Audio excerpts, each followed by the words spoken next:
कुद्रेमाणीत अतिवृष्टीमुळे सखूबाई पन्हाळकर यांचे घर कोसळून मोठे नुकसान। रोटरी क्लब ऑफ वेणूग्राम बेळगावने सामाजिक बांधिलकी जपत केला मदतीचा पुढे हात। 60 पोती सिमेंटसह साडी, ब्लँकेट, शाल देत पुनर्बांधणीसाठी दिला माणुसकीचा आधार। कुद्रेमाणी येथील जीवननगर परिसरात अतिवृष्टीमुळे सखूबाई गोपाळ पन्हाळकर यांचे घर कोसळले। या दुर्घटनेत लाखो रुपयांचे नुकसान झाले असले तरी सुदैवाने कोणतीही जीवितहानी झाली नाही। मात्र संपूर्ण संसार उद्ध्वस्त झाला। या संकटाच्या काळात रोटरी क्लब ऑफ वेणूग्राम बेळगावने सामाजिक बांधिलकी जपत सखूबाईंच्या पुनर्बांधणीसाठी माणुसकीचा हात पुढे केला। रोटरी क्लबतर्फे सखूबाईंसाठी 60 पोती सिमेंट, साडी, ब्लँकेट व शाल देण्यात आले।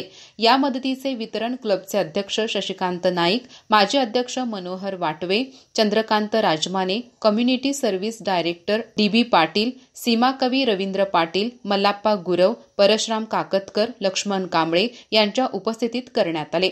मनोहर वाटवे यांनी सांगितले की सखूबाईंसारख्या गरजू महिलेला मदतीची आज नितांत गरज असून समाजाने माणुसकी जपत मदतीचा हात पुढे करणे ही काळाची गरज आहे। रवींद्र पाटील यांनी भावनिक शब्दात सांगितले, सखूबाईंच्या संसाराची भिंत कोसळली खरी, पण रोटरी क्लबच्या सामाजिक बांधिलकीची भिंत अधिक मजबूत झाली आहे।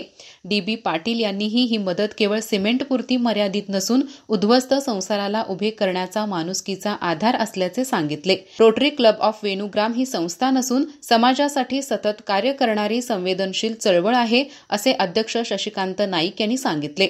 पोलिओ निर्मूलन, कृत्रिम अवयव, श्रवणयंत्र वाटप, आनंददायी शाळा, रक्तदान, चेक डॅम अशा उपक्रमातून क्लबचे कार्य अविरत सुरू आहे।